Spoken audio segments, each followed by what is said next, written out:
Salam qulu qardaş, nətərsən, nə var, nə yox? Qulu qardaş, saat dedim o 250 baş heyvan, bax budur. İnşallah videosunu çəkirəm, baxasan, yerləşdirəsən səhifəyə. Hansı qardaşlara nə qədər lazımsa, buyurub əlaqə saxlayıb, gəlib ala bilər. Bunun 120-130 dənəsi bax belə birinci qarına xam toğludur.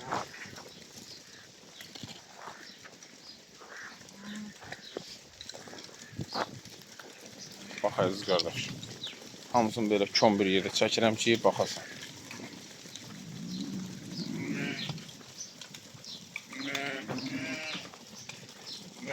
Maşallah, hamısı bir-birindən gözəl şişəklərdir. Belə baxanda da görünür ki, hamısı yəni onun əksəriyyəti yəni doğmamış şişəkdir.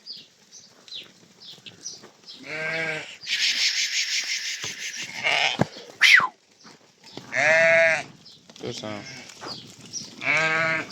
Hamısı şişəkdir.